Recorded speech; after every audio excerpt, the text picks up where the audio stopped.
நல்லா அங்கே இங்கேன்னு சுற்றி அடிச்சுட்டு ஒரு வழியாக வீட்டுக்கு வந்து செட்டில் ஆகிட்டோம். ஆக்சுவலாக நடுவில் ரொம்ப உடம்பு சரியில்லாமல் போயிடுச்சு எனக்கும் பாப்பாவுக்கும் மாறி மாறி. அதனால் எந்த விஷயமே கண்டினியூ பண்ணவே முடியல. எனக்கு ஒரு ஸ்ட்ராங்காக டீ போட்டு குடிச்சிட்டு அதுக்கப்புறமா காய்கறியெல்லாம் வாங்கிட்டு வந்திருந்தேன். அதெல்லாம் எடுத்து வைக்கணும்.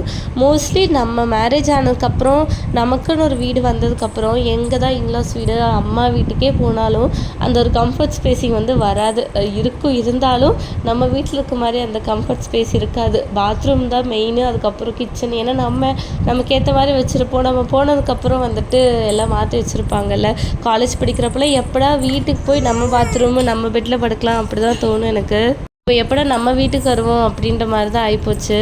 காய்கறிலாம் இப்போலாம் பல்காக வாங்குறதில்ல, வேஸ்டேஜ் ஆகுதுன்னு சொல்லிட்டு ஒரு 2-3 நாளைக்கு தேவையானது மட்டும் அப்பப்போ போய் வாங்கிக்கலாம்.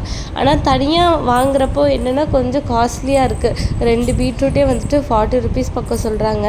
இங்கே வந்துட்டு தயிர் பாலெல்லாம் வந்துட்டு தோட்டத்துலேருந்து எடுத்துகிட்டு வந்து கொடுப்பாங்க. புளிக்காது, பாலெல்லாம் நல்லா ஃப்ரெஷ்ஷான பால் தான், உடனுக்குடனே கொடுப்பாங்க கறந்து. அதனால் அதெல்லாம் வாங்கிட்டு வந்து ஒரு